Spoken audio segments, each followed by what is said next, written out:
Hello and welcome to Take Back Time. My name is Penny Zenker and I'm your host. And I am excited that you guys are here because the topic that we're going to talk about today is very important when we talk about take back time and working smarter.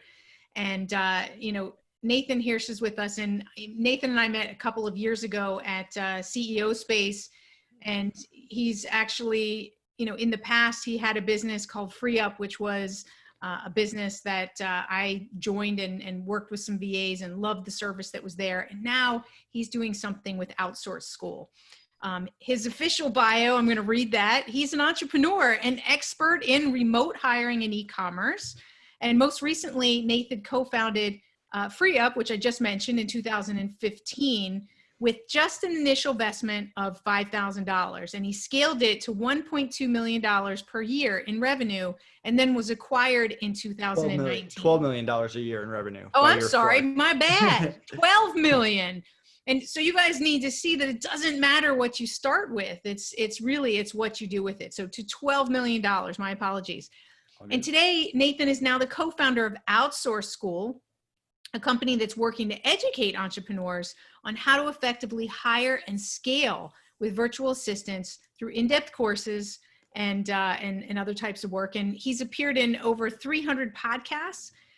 He is a social media personality, and he loves sharing advice on scaling remote businesses. So you guys are in for a treat because you're working on your business and you're looking to scale your business. And this is the guy who's been there and done that. So we're going to hear right from him. Welcome, Nathan. Yeah, thanks so much for having me. So, there's a lot of people listening who they like the idea of outsourcing and getting a VA, but they just don't pull the trigger. Maybe they say they just don't have the time. It takes so much time in order to do that and whatnot. What would you say to them? Why are they not pulling the trigger, and what can they do about it? Yeah, I think that there's a bunch of different objections. I think one of which is time or money. And what I like to point out is if you do the math, if you pay a virtual assistant $5 an hour, which I have a lot of great VAs at $5 an hour. And if you hire them for just 5 hours a week, you're going to save over 260 hours a year for about $1,300 for the entire year. That's about the cost of a meal per week. So yes, there's a little bit of time up front creating a hiring process. And that's kind of where the next objection is, which is confusion. People don't know how to do it or what to do in what order. And that's where Outsource School comes in, where we teach them, hey, do this first, do this second, interview, then onboard, then train, then manage. And then I think the last objection is just fear, right? Everyone's business is their baby. I know Free Up was my baby. Outsource School is my baby now. And everyone's concerned that someone's going to hurt their business or steal from their business or whatever it is. And I mean, what I found working with thousands of virtual assistants is they care so much more about keeping you as a client, providing for their family, getting a good review, staying on the marketplace they're on or that you got them, than they do about hurting or jeopardizing your business. And there's always going to be a risk, right? Like even if you hire your best friend to sit right next to you, there's always a chance they do something stupid and jeopardize your business. But the risk is a lot smaller than people think. And if you follow the right processes, the right steps, and you focus on making an opportunity to get your time back, usually those objections can all be overcome. And the entrepreneur is a lot happy once they make the hire and set up the process. Absolutely. I want to talk about each one of those a little bit. So one of the things that I always have people do to get past that time and money issue is I have them value their time, right? So they can see is what's the opportunity cost? What could I be doing with that? What'd you say, 360 hours a year? Oh my God. 260, yep. Oh, 260. It's about 6.5 weeks that you get back just from by hiring a VA for 5 hours a week. That's incredible. And I think that putting it into some perspectives like that really does help people to understand of not in terms of what is it costing them to hire them, but what's it costing them not to hire them? What do you think about that? Yeah, 100%. And I'll tell people, not in a mean way, but listen, if you're not making any money, if you're just getting your business off the ground, the VA is not going to build the business for you. Maybe your time isn't worth that much right now, just based on the business you have. But for a lot of people listening, if you're running a business that's maybe a little bit below six figures, 7 figures, like your hourly rate is worth way more than $5 an hour. So you have to be valuing your time. And just as an entrepreneur, you need to be focused on the sales, the expansion, the marketing, not just the day-to-day tasks, the repetitive tasks, the things that you already know how to do. So I think getting people in that mentality to value time over money is a big thing. Yeah, absolutely. The other thing that struck me when you were talking is when you talk about fear. You mentioned fear that somebody's going to do something in your business. I think we're control freaks. Like, I don't know that it's fear that somebody's going to do something to hurt my business, but I know this was the case for me many years ago when I started my first technology business. It was fear of losing control. Like that, maybe I would have done it differently and I want to do it my way, or just feeling like I don't have everything in the boxes and things like that. What have you seen with people, and how do you get people past that fear of control?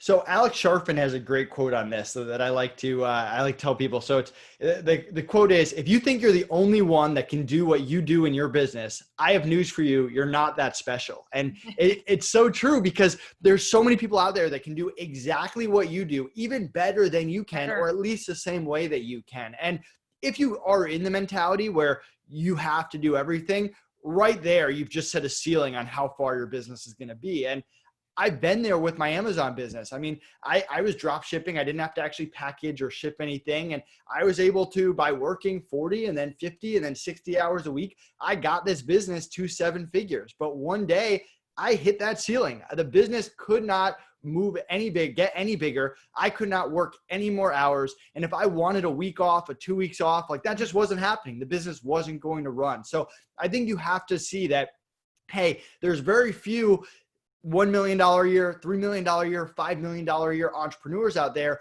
that are doing everything themselves. It just doesn't exist. Absolutely. And what would you say, now talking about, okay, hopefully everybody who's listening, you get it, that there are a lot more reasons why you should look for support, and how there's a lot of different support that's out there. You said $5 assistance. There's probably people with more experience that might, be a little bit more, right? But there's something almost for everyone out there.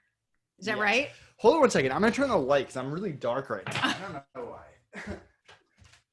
Oh my God, where did he go? That should be better. There's a thunderstorm coming in. So my entire office just went pitch black. I'm sorry. What was the question? No worries.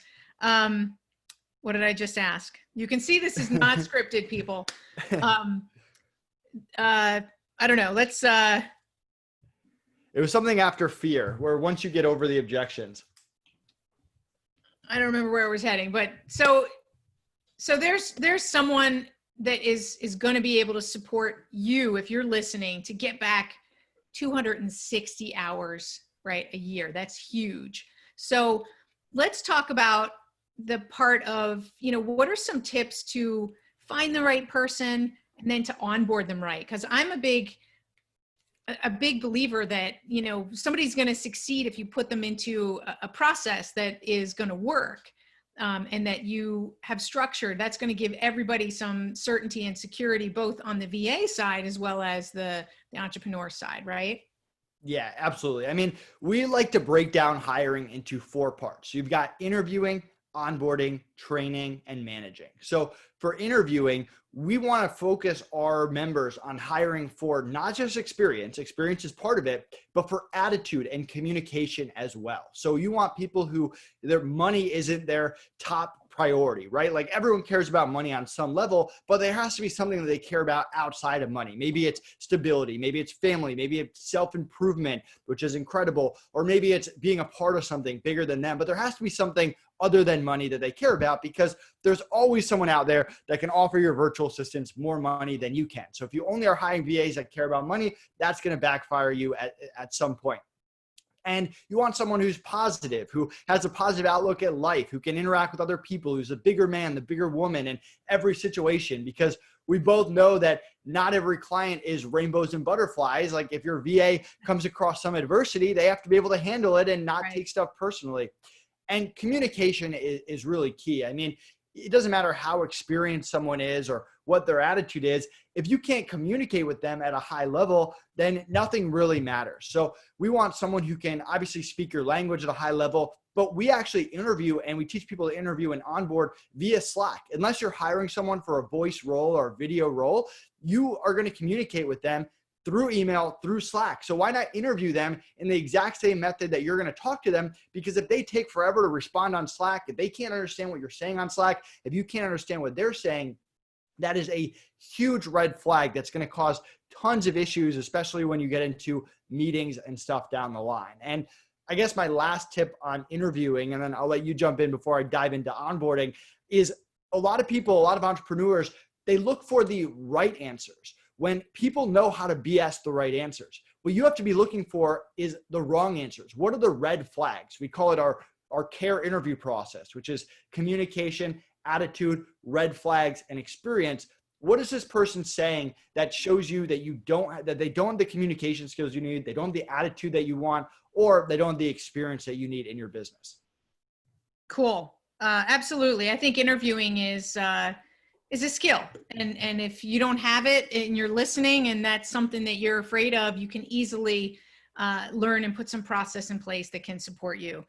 And this is all available. This type of course in learning these pieces are all available in Outsource School. Is that right? Yeah. So we actually stopped calling it a course. It's more like systems that you can plug into your business. Like we give you the exact 19 interview questions that we ask people, what good answers are, what bad answers are. And then we even have videos of us interviewing VAs, some good, some bad. So you can see, and we're pointing out all the red flags as we go. So you can learn and be able to implement that process. And Cool. when you get to onboarding, which we call our SICK method, which is SICC, it stands for schedule, issues, communication, and culture. And you're really going through this with the virtual assistant, making sure you're on the same page with expectations and giving them a chance to back out. Same thing. We give you the exact questions that we ask, all the red flags that we look for, all the issues that we know will happen down the line if you don't address them early.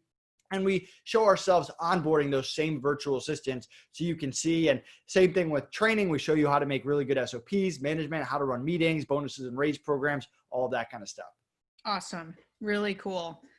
I think that that's a piece that a lot of, not just entrepreneurs, but a lot of big companies also are challenged with. They get somebody in the door and they don't onboard them and train them appropriately. And therefore they're off to a bad start, let's say. Yeah. And as you get bigger, you're not going to be hiring every single person in your company. Like that's just how it goes. So are you going to trust someone that, yeah, they worked for you, but is their background hiring people, interviewing VA? So what we've seen is we have 300 plus members at Outsource School right now. A lot of them are larger companies, and they'll actually take our processes and give it to their project managers to hire VA so that they know that if they have 5 different project managers, they're all using the same system to make sure that they're getting A players once they get through the interview process. And that consistency is really key when it comes to business. Absolutely. I love it. So the next aspect you were going to talk about was training.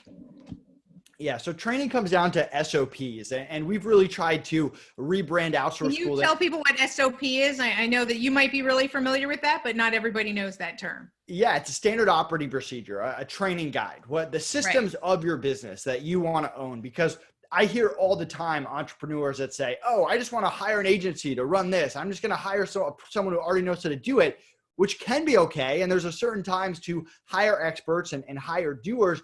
But the core stuff in your business, you need to own those systems. You don't want an agency running your entire business. And I've seen this where a member of Outsource School, back when I knew him from FreeUp, he hired a family to run his Amazon business. And the family knew Amazon really well and his business did great. But then one day he pissed off one person in the family and the entire family quit on him and his systems went out the door because he didn't have SOPs. He didn't have standard operating procedures. Absolutely. So they're creating standard operating procedures. I like to break them down, and we dive more into this in Outsource School, but breaking them down into the why, the steps, and the important reminders. So the why is, why are we doing this task? Because so many entrepreneurs skip that. They just say, hey, here are the 10 steps, go do it. And they don't give the virtual assistant any idea why they're doing this task, how it impacts the big picture, what success, what failure looks like, what the expectations are. I even like to take it a step further. If I fired VAs in the past for that role, I'll say, hey, the last few VAs didn't work out. I won't mention them by name, but I'll say for XYZ reason. So before the VA even starts, they know the big picture. They know why they're doing the task. They know what success and failure looks like, and they know what's going to happen if they do the things that the other VAs did. So that's the why. Then you got the steps, the step 1, step 2, step 3. And we know that videos do better than text. Usually text and video is better, but videos versus text, video is better. But video is actually a pain because your SOPs will get updated over time, and then you have to refilm the video or hire a video editor. So we built a software called Simply SOP that our members get for free that allows you to create easily and update and switch out steps and give your VAs access and share and have your SOPs all in one place. But you're creating those steps, step 1, step 2, step 3, and you're improving it over time. Usually the first draft of the SOP will get you 70 to 80% there. And my goal is to always give the virtual assistant ownership of the SOP so they make it updated over time. And with FreeUp, when I had 35 virtual assistants, I didn't update all these different SOPs. When we went to sell FreeUp, all our SOPs had been updated by the VAs every single month for the past 4 years, which is important. And then the important reminders. Well, can I stop there for a second? Yeah. I think it's a really important piece, because when, as a coach, productivity coach, I've worked with a number of CEOs and business leaders, and it's not any different. Even if they're not virtual assistants, they're in the organization. So I want to make sure that everyone who's listening, this doesn't have to be about hiring a VA. This could be about hiring somebody in your organization. These same steps and definitions are important.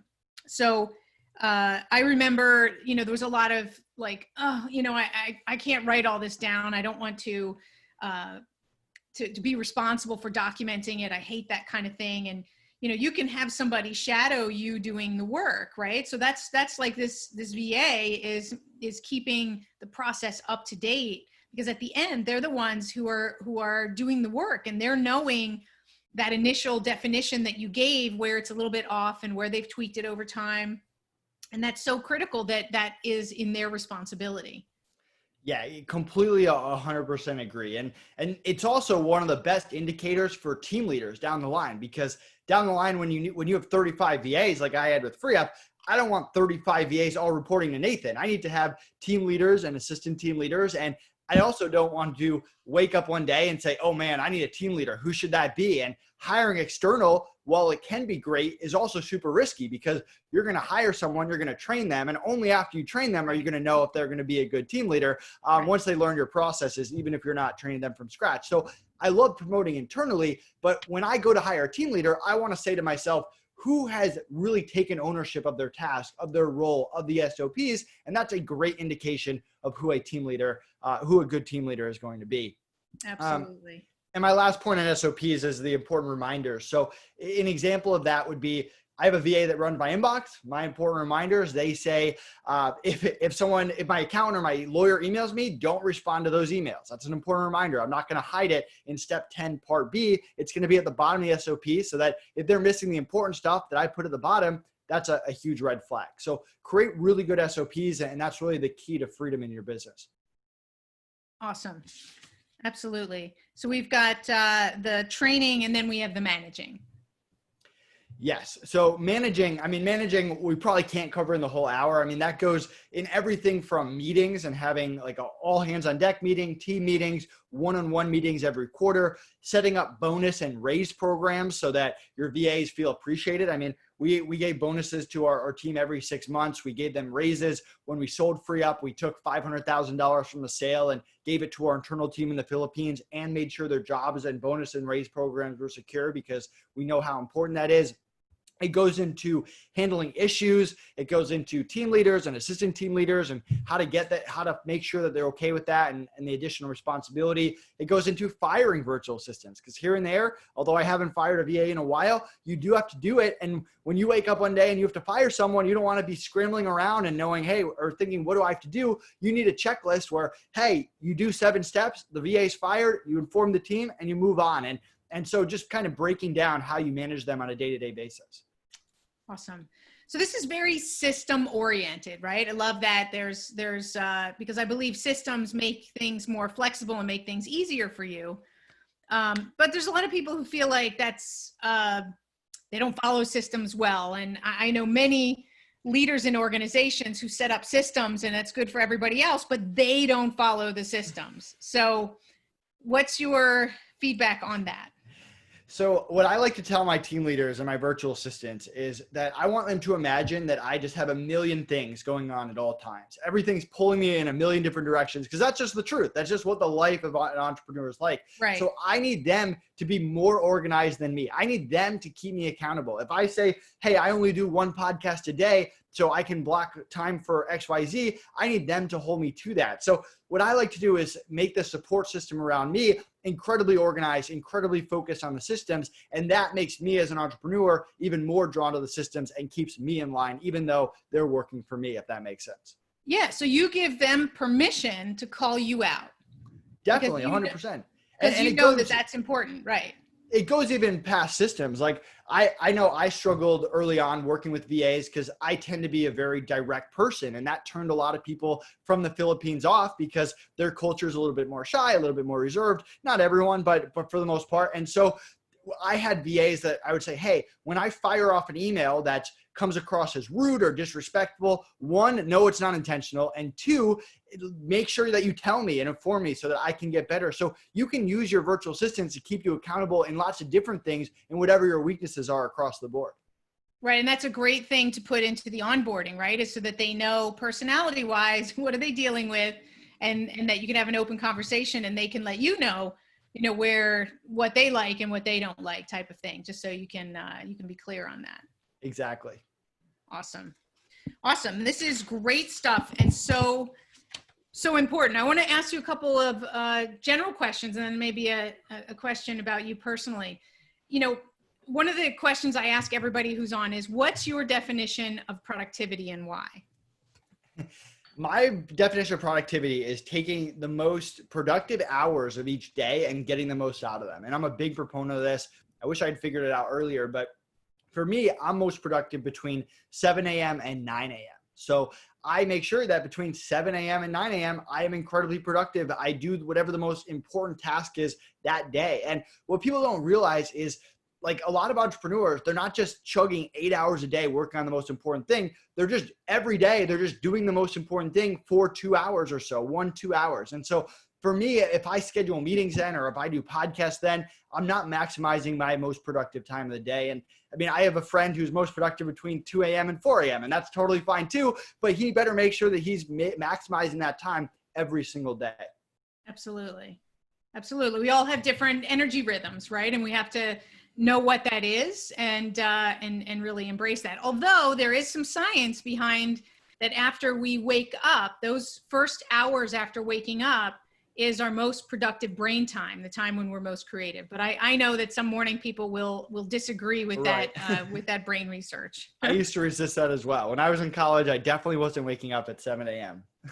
Right. Well, I don't think it meant when you're waking up. I think it was just after you've had a chance to rest, that the state that your brain is in. And so, I would take that to also that there were a lot of really great thinkers in our time, like Einstein and Edison, and they're all known for taking naps, right? So not Right. necessarily having a really long night's sleep, but for taking naps during the day. And so that's probably why they were so creative, is because they took a lot of naps. Right. So another question is, I asked this question about shortcuts, right? Everybody's looking for the fastest way and the shortcut. So what's your biggest shortcut that you use? That's your like secret sauce that you use. If there's only one thing you could share with somebody, what's your shortcut? So whenever I start a new business, and I've done this 3 times now, I take every single possible like common question that I would get and I map it out. And now I use an app called Wordboard where I have the answers to all the most common questions. I also have my most common links, like my scheduling link, my certain social media links, whatever it is. And then I'll even make quick videos. Like with FreeUp, when people would say, how do I request a video? Or how do I request a freelancer? I would make a 30-second video that shows it. So whenever someone would message me, instead of me having to stop what I'm doing and type it out or send a voice message, I would just say, hey, here's the link to this. Or I'd click a button and that canned response goes in. And over the course of a year, it just saves you so much time. And it doesn't mean you have to be a robot. You can still make it personal and just be like, hey, I made this quick video about it. But if you spend the extra like hour or two just setting that up front in your business, it's going to save you so much time down the line, and you can give it to your VAs, and it's going to make your VAs better as well. What's the tool called? WordBoard. There's a lot of them out there, but I use WordBoard. Okay. I use Text Expander, but I think it's the same type of thing. Is that right? Very, very similar. All right. I'm going to check that one out. WordBoard. Awesome. And what's your biggest, how do I want to say, maybe more advanced than some, maybe, but we all have something that we can learn or a challenge that we're struggling with. What's your biggest challenge? So it's funny, with every business, I feel like I learned something and then applied it to my next business. So with Amazon, I had no idea how to hire. I spent years and years wandering and doing a lot of trial and error until I eventually figured out a hiring process. And that's why I built Outsource School, so that people don't have to do what I did. But I eventually created a really good hiring process. And so when I started FreeUp, I had a good hiring process. I implemented that right away. I hired rock stars, but I had no idea how to market. Because I paid Amazon their 15% and they got me all the customers. So I had to learn organic marketing, getting on podcasts, SEO, partnerships, all the stuff that goes with that. But with FreeUp, we never ran paid ads. In 4 years, we grew to $12 million without spending any money in ads. And mostly because the business model was just very difficult, not impossible, but hard to run ads to, because there's no minimums. You can start and stop. How do you measure churn? There's just a lot that goes into it. But now with Outsource School, we have a really good organic marketing blueprint that we can do with VAs. We implemented the same thing we do at FreeUp. We actually teach that blueprint at Outsource School. We know how to hire. We have a rockstar team already. We've only been in business a few months, but we need to learn that paid ad side to take it to the next level. So that's what we're working on right now. Okay. Paid ad side. And how about for you personally? Like, that's the business challenge. What's your personal nemesis? Like, people always say to me, oh, you're always talking about productivity. You must be so organized. And I'm like, squirrel. No, that's not my natural way of being. I have to really work at it. What do you have to really work at? 'Cause it's your nemesis. I'm really bad at turning my brain off and kind of relaxing. I think a lot of entrepreneurs struggle with that. I'm always thinking of ideas. I'm always thinking, like, the more time I take off, the better ideas I come up with. But I've been working on meditation and kind of being able to get away, reading a book that has nothing to do with business, stuff like that. Right. Awesome. And, any recommendation that you can make to other people that are having that same challenge? Because like you said, that is pretty common for entrepreneurs. Yeah, try meditation. It's been a game changer. You don't have to spend a lot of money on it. Go on YouTube, find some meditation channel, test it out, find someone that knows what they're doing to talk you through it, and just try it. It's not for everyone, but it's been an interesting experience. Awesome. Is there anything else that you wanted to share with this audience before we close out? No, I'm very easy to contact. I love networking with other entrepreneurs, so people can feel free to reach out to me, Nathan Hirsch on Facebook or LinkedIn, Real Nate Hirsch on Instagram or Twitter. And even if it has nothing to do with VAs, I'm more than happy to chat. Awesome. Thank you so much. I could ask you a ton more questions and get into more about your selling of your business and why you started those businesses and all those things, but we'll have to save that for another time. Yeah, and anyone that wants to check out Outsource School, go to outsourceschool.com. You can grab a free trial of our membership, Outsource School Insider. You can grab a free trial of our software, Simply SOP, and you can also schedule a call with us if you have any questions. Awesome. And I'll be posting those links so that you guys get those because this is important. This is how you grow and scale your business, because wherever you are today, if you're not at that point already where you've hit that plateau, you're going to get there. So don't wait until you get there. Organize your business in such a way that you're already hiring people to support you and that you're offloading anything that isn't really the highest priority, anything that's repetitive, anything that you can delegate. You really want to take a look at how you can do that and constantly re-looking at it, stepping back and saying, okay, where am I today and what else could I take off my plate? Because that time that you gain back, the time that you take back is going to be time that you're going to be able to use to scale your business further, to spend more time with your family or traveling or that extra other project that you wish that you just had time for. So Absolutely. why wait? Now's the perfect time. We're all in this pandemic situation where things are changing. So this is a perfect time to, even if you want to call it experiment, I kind of find that if you don't like change, sometimes when you see it as an experiment, it doesn't seem as daunting. So try it out, see how it works, and gain some experience with it. 100%. So Nathan, thank you so much for all of your great inputs today. Yeah, thanks so much for having me. And thank you all. This is Take Back Time. My name is Penny Zenker, and we will see you in the next episode. Thanks, everyone.